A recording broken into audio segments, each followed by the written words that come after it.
हरिः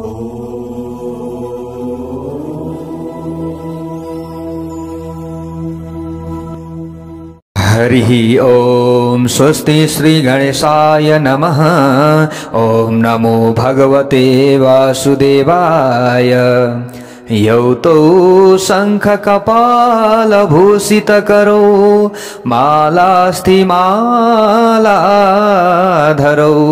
देवो द्वारवती श्मशान निलयौ नागारि गोवाहनौ द्वैत्रक्षौ बलिदक्ष यज्ञमथनौ श्रीशैलजा वल्लभौ पापं मे हरतां सदा हरिहरौ श्रीवत्सगंगाधरौ नारायणं नमस्कृत्य नरं चैव नरोत्तमं देवीं सरस्वतीं व्यासं ततो जयमुदीरयेत्। चतुर्मास भागवत कथा श्रवण गर्नका लागि प्रतीक्षारत रहनुभएका सम्पूर्ण प्यारा प्यारा भगवानका भक्त सज्जन वृन्दहरूमा म टीका पौडेलको तर्फबाट सर्वप्रथम जय श्री हरि, जय श्री राधे, जय श्री कृष्ण भन्न चाहन्छु। चतुर्मास भागवत कथा श्रीमद् भागवत महापुराण श्रवण गर्दै गर्दै आउने क्रममा आज हामी आजको नयाँ भाग 17औं भागमा उपस्थित भइसकेका छौं। प्यारा प्यारा भगवानका भक्तवृन्दहरू, हजुरहरूले जहाँ जहाँबाट यो पावन समयमा चतुर्मास भागवत कथा श्रवण गर्दै हुनुहुन्छ, तपाईँ र तपाईँको परिवारमा सदा सर्वदा भगवानको कृपा बनिरहोस्। सदा सर्वदा हजुरहरू सबैमा भगवान प्रतिको प्रेम अझ प्रागाढ बन्दै जाओस्। हामीले यही प्रार्थना गरिरहेका छौं र सबैमा सुख शान्ति समृद्धि सुस्वास्थ्य र दीर्घायुको कामना गरिरहेका छौं। प्यारा भक्त भागवतहरू, हामीले श्रवण गर्दै थियौं नि हिजो जो राजा परीक्षित हुनुहुन्थ्यो। राजा परीक्षित दिग्विजयका लागि निस्कनु भएको थियो। उहाँ सरस्वती नदीको किनारमा पुग्दा त्यहाँ उहाँले अचम्मित एउटा दृश्य देख्नुभयो। कस्तो अचम्मित दृश्य भन्दा, जो धर्म रूपी गोरु र पृथ्वी रूपी गाई, पृथ्वी रूपी गाई र धर्म रूपी गोरुको संवाद राजा परीक्षितले सुन्नुभयो त्यहाँनेरि। र त्यहाँनेरि यस्तो दृश्य उहाँले देख्नुभयो कि एउटा काल पुरुषले हातमा दण्ड लिएर, लौरो लिएर गाई र गोरुलाई पिटिरहेको छ। गाई र गोरुको अपमान गरिरहेको छ। गाईले आँखाबाट आँसु बगाइरहेकी छिन्। धर्मरूपी गोरुले गाईलाई सोधिरहेका थिए, हे माते, हे माता, हजुरले किन आँखाबाट आँसु बगाइराख्नु भएको छ? के कारण हो हजुरले आँखाबाट आँसु बगाउनुको? के मेरो 3टा खुट्टा काटिएका छन् भनेर हजुरलाई दुःख लागेको हो कि चिन्ता लागेको हो कि? हे माते, किन रोइराख्नु भएको छ? हजुर आँखाबाट आँसु किन बगाइराख्नु भएको छ? हे माते। यसरी धर्मरूपी जो बाछो भनौँ अथवा गोरु भनौँ, उसले पृथ्वी रूपी गाईलाई प्रश्न गरिराखेका थिए। यो संवाद राजा परीक्षितले सुन्नुभयो। गाईले भनिरहेकी थिइन्, श्री कृष्णले यस पृथ्वीमा आफ्नो लीला पूर्ण गर्नुभयो र उहाँले यो संसारलाई छोडेर जानुभयो। आज यो संसार पापमय बनेको छ। कलियुगको दृष्टि परेको छ, कुदृष्टि परेको छ र कलियुगको कुदृष्टिको शिकार यो पापमय अहिले संसार बनिराखेको छ। हे धर्म, त्यसै कारणले गर्दा आज तिम्रो यो 3टा पाउ पनि काटिएको छ। तपः शौचम दया सत्य मिति पादः कृते कृतः अधर्मं सैस्त्रयो भग्नः स्मय संगमदैस्तवः। यहाँ गर्व, आसक्ति र मदका कारणले गर्दा आज तिम्रा 3टा पाउ काटिएका छन्। हे धर्म, यसरी यहाँनेरि संवाद चलिरहेको थियो। सत्य, तप, पवित्रता र दया भनेको के हो, यसको बारेमा पनि हिजो हामीले पूरा श्रवण गरिसकेका छौं। प्यारा भक्त भागवतहरू हो, धर्मका 4 अङ्गहरू रहेका छन्। धर्मको चौथो अङ्गको नाम हो दया। श्रुतिले पनि यही भनेका छन्। यो हिजो हामीले सबै कुरा श्रवण गरिसक्यौं। धर्मका यी 4 चरणमा पनि सत्य सबैभन्दा श्रेष्ठ र सर्वोपरि रहेको छ। महाभारतमा यसको बारेमा प्रस्ट्याउने सत्यदेवको एकदम राम्रो कथा, रोचक कथा छ। प्यारा भक्त भागवतहरू, आज हामीले त्यो कथालाई पनि श्रवण गर्दैछौँ। हामीले पुरा बुझ्नेछौँ। श्रीमद् भागवत महापुराण हामीले श्रवण गरिरहेका छौँ। प्यारा भक्त भागवतहरू, हजुरहरूले धेरैभन्दा धेरै सेयर गरेर हामीलाई 100औं भन्दा ज्यादा कमेन्ट गरेर हौसला प्रदान गरिराख्नु भएको छ। हजुरहरूलाई मुरी मुरी धन्यवाद हाम्रो तर्फबाट हामी दिन चाहन्छौँ। हेर्नुहोस् प्यारा भक्त भागवतहरू, हामी सत्यमा रहनु पर्दछ। सत्य भयो भने हाम्रो घरमा लक्ष्मीजीले बास गर्नुहुन्छ। सबै कुरा हाम्रो घरमा रहन्छ। त्यसको बारेमा एउटा कथा। सत्यदेव नाम गरेका एकजना राजा हुनुहुन्थ्यो। राजा बिहानै बिउजिनु भयो। एक दिन बिहानै उठ्नु भयो उहाँ, र उहाँ उठ्ने बित्तिकै उहाँले यस्तो एउटा दृश्य देख्नुभयो कि एकजना सुन्दर स्त्री आफ्नो घरबाट बाहिर निस्किरहेकी छन्।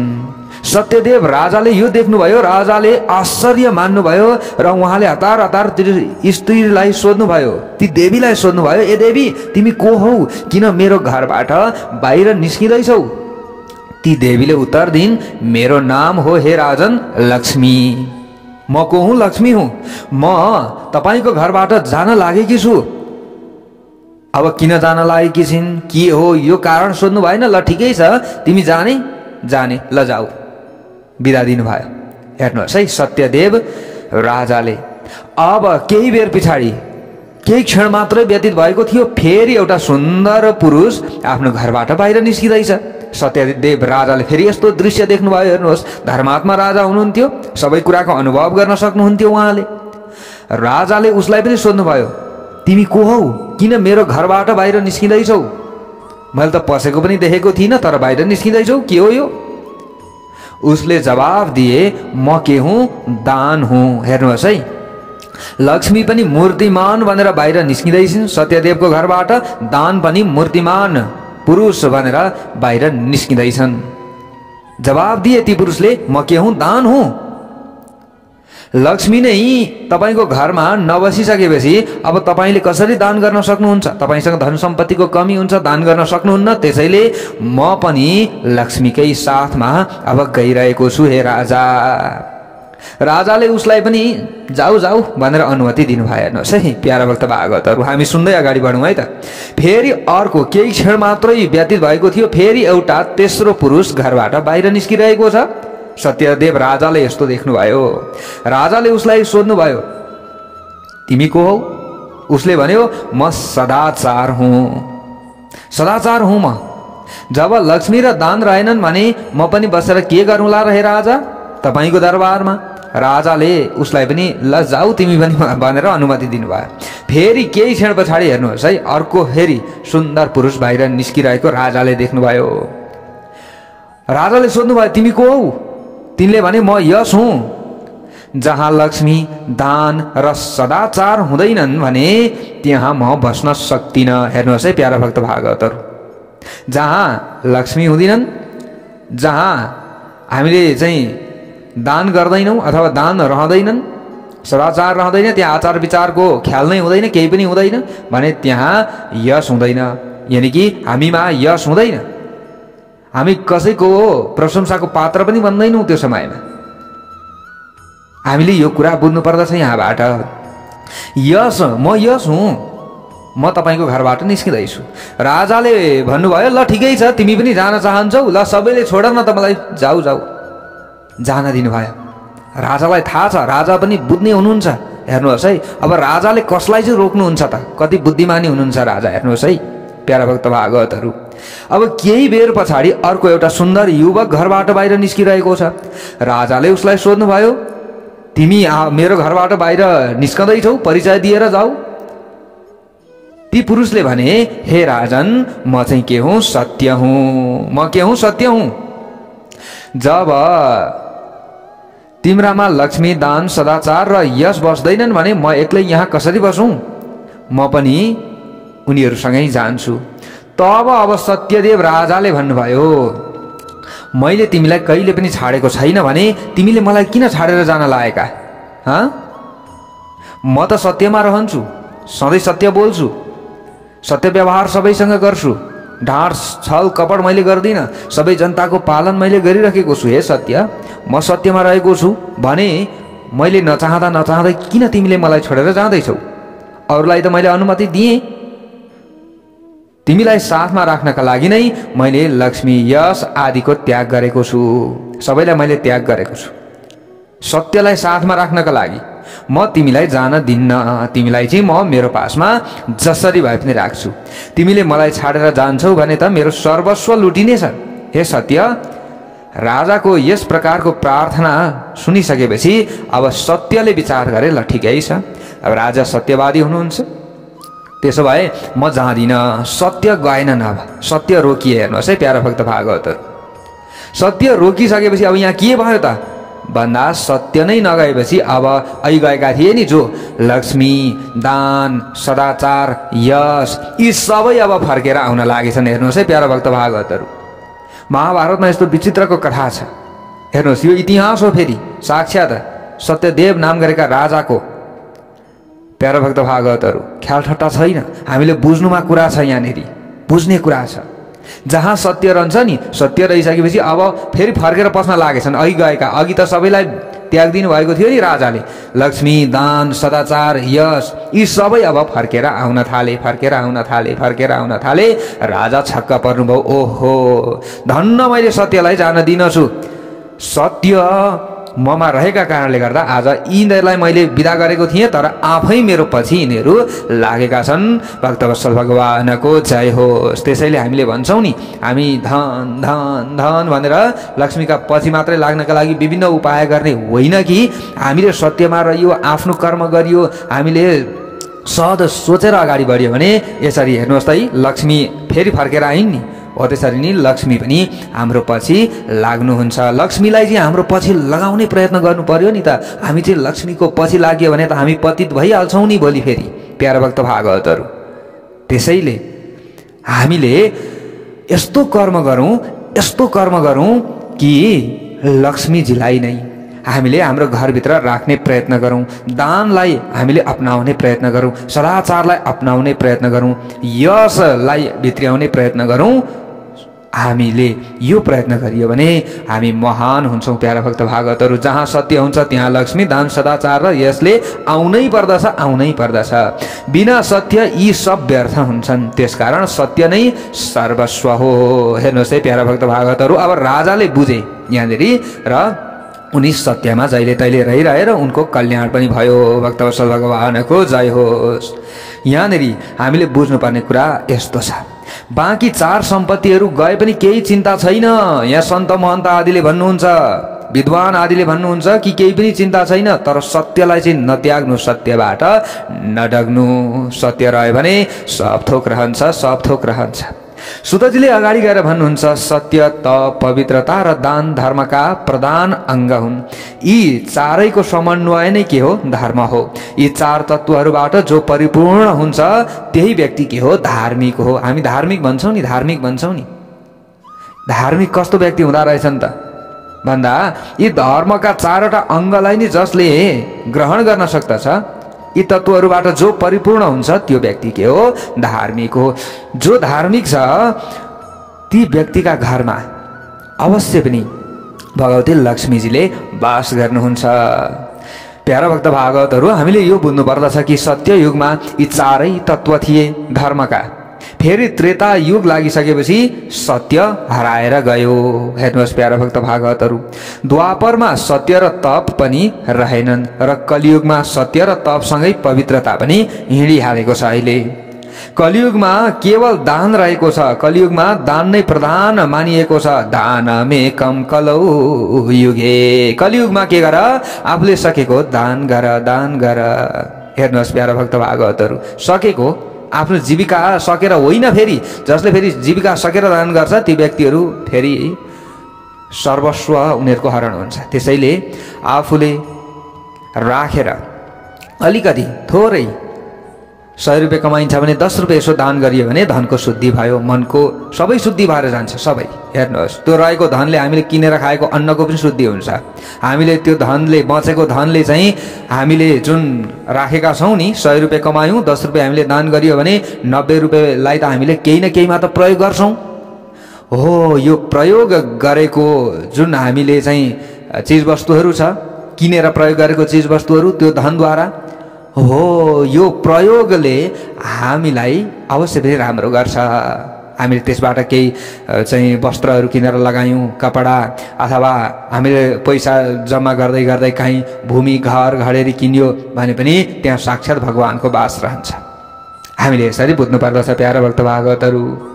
यसरी यहाँनिर कुरा बताइएको छ, दानमेकम कलयुगे। कलियुगमा दान र दयाका सहाराले नै धर्म बाँचेको छ। अहिले चाहिँ हामीले यो बुझ्नु पर्दछ, केही न केही दया त हामीमा छ नि त। हिजो पनि यो प्रसङ्ग आएको थियो, यसो गरिब दिन दुखी आदिलाई देखियो भने अलिकति भए पनि दान दिउँ भन्ने त हामीलाई लाग्छ होइन, यो छ। तर हेर्नुहोस् है प्यारा भक्त भागवतहरू, अहिले चाहिँ के छ त भन्दा, जुन राजा परीक्षितले देखिराख्नु भएको थियो नि यो अटपटाट दृश्य, उहाँले देख्दाखेरिको समयमा चाहिँ एउटा सत्यले मात्र धर्मको रक्षा गरिराखेको थियो। त्यो समयमा तप, शौच र दया त सकिएको थियो त्यो समयमा राजा परीक्षितले देख्दाखेरि।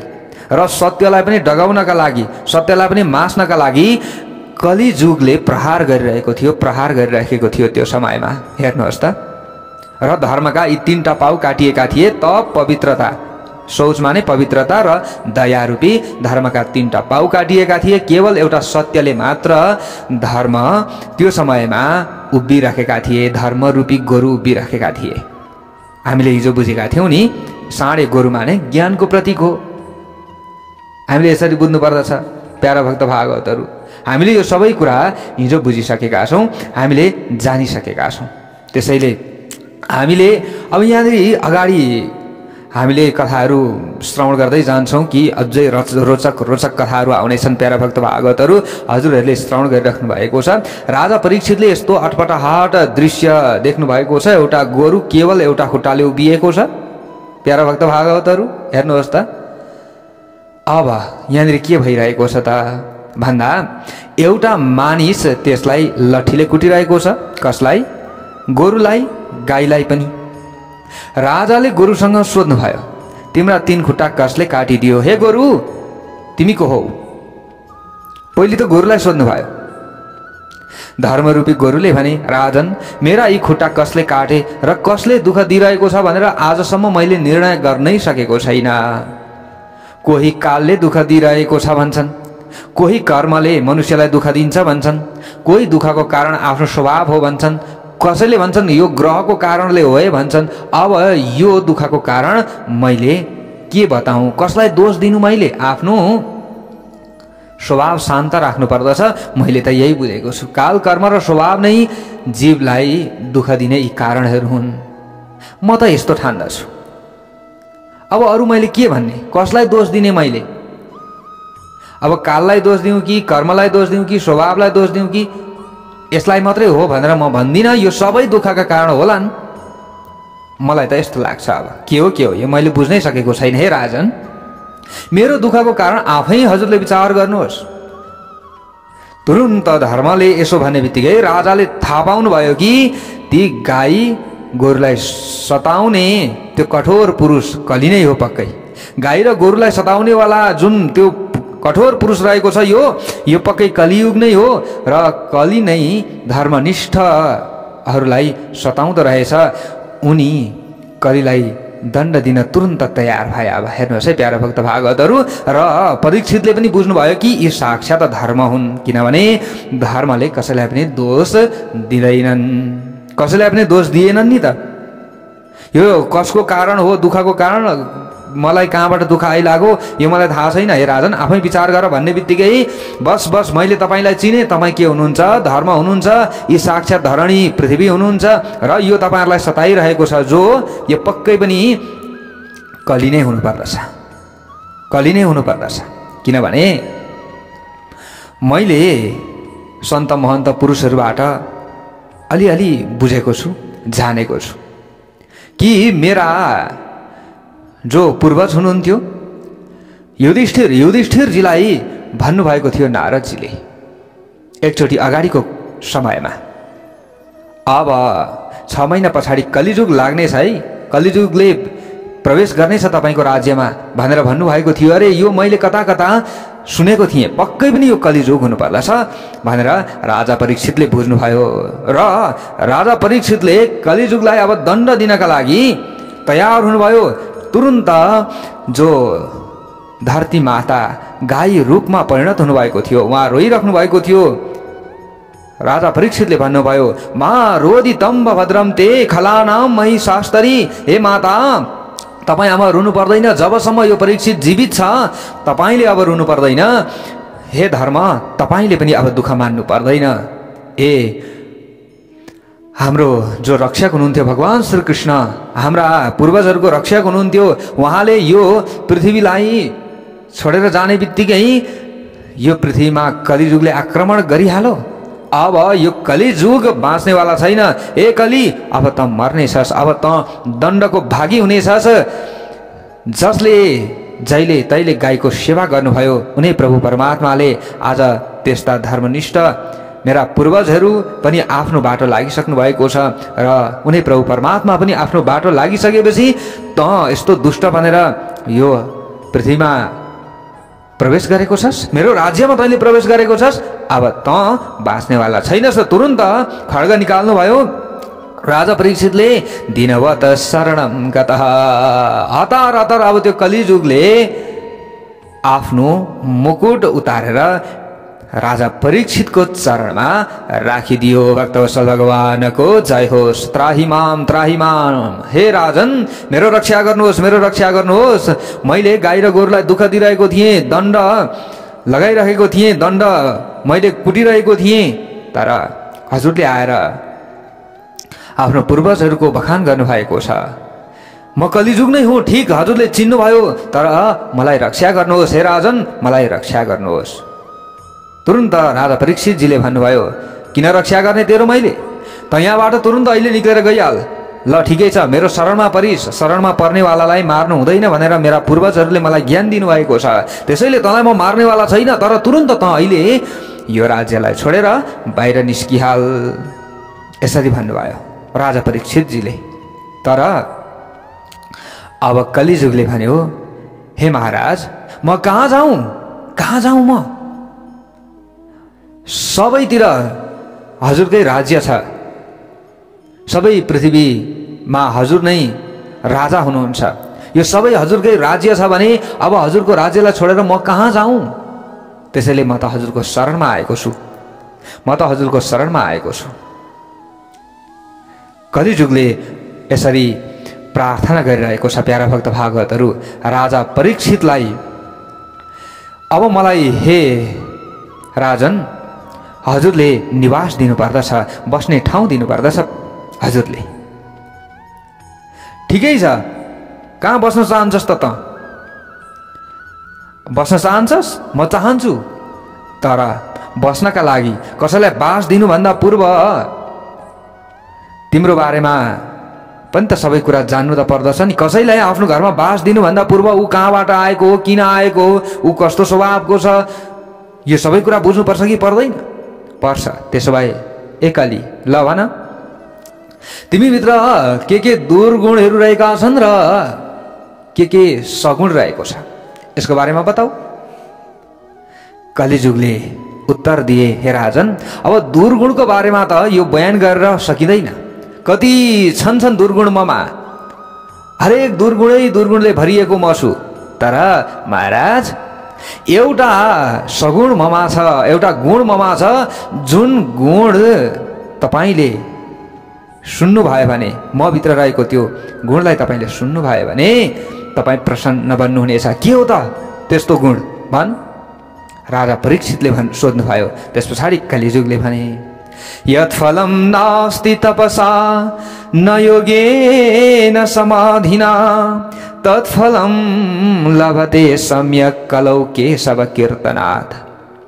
कलिजुगले, हेर्नुहोस् है प्यारा भक्त भागवतहरू, कलिजुगले भने कि ममा अनेक दुर्गुण छन् तर एउटा सगुण ममा छ कि कलिजुगले प्रवेश गरिसकेपछि हे महाराज व्यक्तिहरूले न तप गर्नुपर्छ न उनीहरूले चाहिँ विभिन्न योग साधना आदि नै गर्नुपर्दछ न कठोर कठोर विभिन्न ठुला ठुला यज्ञहरू गर्नुपर्दछ आफ्नो शरीरलाई सुकाएर पानी पनि नपिकन विभिन्न साधना गर्नुपर्दछ व्यक्तिहरूले केही पनि गर्नु पर्दैन कलिजुग लागिसकेपछि केवल हरिनाम संकीर्तन गरेर उनीहरूले पार पाउँछन् ममा यो सगुण एउटा गुण रहेको छ सिर्फ एउटा गुण रहेको छ हे राजन यति मात्र हो है ममा गुण तब यो गुण राजा परीक्षितले सुन्ने बित्तिकै राजा परीक्षित अत्यन्त प्रसन्न हुनुभयो कलिजुगमा त व्यक्तिहरूले धेरै ठुल्ठुला तप गर्न सक्दैनन् धेरै ठुल्ठुला यज्ञ पनि गर्न सक्दैनन् न पवित्रता उनीहरूमा रहन्छ न दया रहन्छ न उनीहरूमा चाहिँ आफूभित्र रहेको चाहिँ काम क्रोधहरू चाहिँ उनीहरूले हटाउन सक्दछन् केही पनि सक्दैनन् कलिजुगका कलुषित प्राणीहरू त एकदम पीडित हुन्छन् तर यदि कलिजुग पृथ्वीमा प्रवेश गर्दा मेरो राज्यमा प्रवेश गर्दा केवल हरिनाम संकीर्तन गाएर उनी प्रभु परमात्मा केशवको नाम गाएर व्यक्तिहरू पार तर्न सक्छन् भने अब यो अवसर किन कलिजुगलाई नदिने त ठिकै छ राजा परीक्षित कलिजुगको अनेक दुर्गुण आदि हुँदा हुँदै पनि एउटा सगुणबाट उहाँ रिझाउनु भयो उहाँ प्रसन्न हुनुभयो रिझ्नुभयो र त्यस पछाडि कलिजुगलाई बस्नका लागि उहाँले 4वटा स्थान दिनुभयो भक्तवत्सल भगवानको जय होस् 4वटा स्थान दिनुभयो ल ठिकै छ हे कली तिमीले प्रार्थना गर्यौ तिमीमा दुर्गुण त रहेछ तर एउटा सगुणले गर्दा म प्रसन्न भएँ अब तिमीले केवल 4वटा स्थानमा बस्न पाउनेछौ अभ्यर्थितस्तदा तस्मै स्थानानि कलये ददौ द्यूतं पानं स्त्रियः सुना यत्रा धर्म चतुर्विधः कहाँ बसौँ त महाराज म कहाँ बसौँ त हजुरले आज्ञा दिनुहोस् कलिजुगले प्रार्थना गरिसकेपछि राजाले भन्नुभयो द्यूतं पानं स्त्रियः सुना द्यूतम जहाँ जुवा तास खेलिन्छ तिमी त्यहाँ गएर बस्नु ल हेरौँ है प्यारा भक्त भागवतहरू त्यसैले जुवा तास खेलियो हामीले भने त्यो घरमा कलिजुगको बास भयो हेर्नुहोस् र जुवा तासबाट जितेर ल्याएको धनमा पनि कलिजुगको बास हुन्छ त्यो धन हामीले शुद्ध धनमा मिसाइयो भने त्यहाँ पनि दूषित हुने भयो अब ल हेरौँ अब अर्को कहाँ पानम जहाँ मदिरा बेचबिखन हुन्छ जसले मदिरा पिउँछ भने त्यो घरमा पनि कलिजुगको बास हुन्छ अब अर्को कहाँ स्त्री जहाँ स्त्री संगत हुन्छ जहाँ स्त्री लम्पट पुरुषहरू रहन्छन् त्यो ठाउँमा पनि कलिजुगको बास हुन्छ र अर्को कहाँ सुना माने जहाँ हिंसा हुन्छ काटमार हुन्छ जहाँ काटमार भएको भइ गर्छ त्यो ठाउँमा पनि कलिजुगको बास हुन्छ यो 4 स्थान क्रमशः तिमीलाई दिएको छु असत्य मद आसक्ति र निर्दयता यी 4 अदमहरू त्यहाँनिर बस्नेछन् कहाँ जहाँ जुवा हुन्छ जुवा भएको ठाउँमा असत्य त्यहाँ सत्य बलियो भने त जित हुँदै हुँदैन अतपत्त त्यसैले जहाँ जुवा तास आदि खेलिन्छ त्यहाँ असत्य मात्र व्यक्तिहरूले बक्ने गर्दछन् प्राय अनि अब त्यहाँ मद जहाँ यसरी मदिरा पानहरू हुन्छ त्यहाँ मद हुन्छ घमण्ड हुन्छ विभिन्न यहाँनिर हेर्नुहोस् यस्तो अवस्था हुन्छ व्यक्तिले जब मदिरा पिउँछ मदिरा पिइसकेपछि त्यो व्यक्ति कस्तो हुन्छ त्यो हामी आफैले जान्दछौँ हेर्नुहोस् प्यारो भक्त भागवतहरू हजुरहरूले देख्नु भएको होला कतिपय व्यक्तिहरू त भोग्नु पनि भएको होला त्यस्ता व्यक्तिहरूसँग भेट भएर हैन यो हामी सबैले जान्दछौँ कि मदिरा पिएको व्यक्तिको स्वभाव कस्तो हुन्छ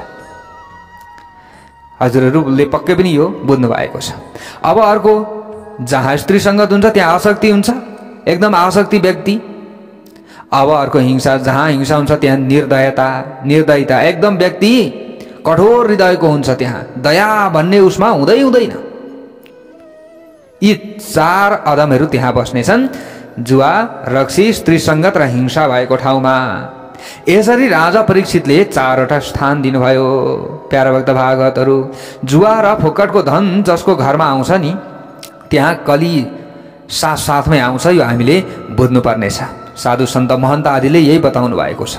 जहाँ सट्टापट्टा आदि हुन्छ र यस्ता विविध अधम क्रियाहरू हुन्छ, त्यहाँनिर पनि अधम क्रियाबाट भएको सट्टापट्टा आदिमा पनि कलिजुगको बास हुन्छ र व्यक्तिको जीवनमा दाग छिटो लाग्छ। हेर्नुहोस्, मैले एकछिन धन कमाएँ भनेर हामी फुरुक्क पर्छौँ, तर त्यो धन कतिखेर सकिन्छ थाहा हुँदैन।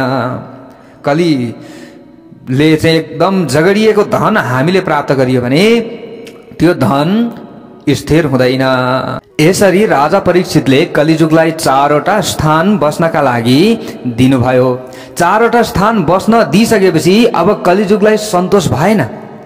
कलिजुग प्रसन्न नभइसकेपछि कलिजुगले भन्न थाल्यो, हे राजन, यी 4 स्थान त साह्रै फोहोर भए। ल ठिकै छ, ममा अनेक दुर्गुणहरू रहेका छन्, यो 4 स्थानमा म बस्छु, तर मेरो एउटा राम्रो गुण पनि त छ नि।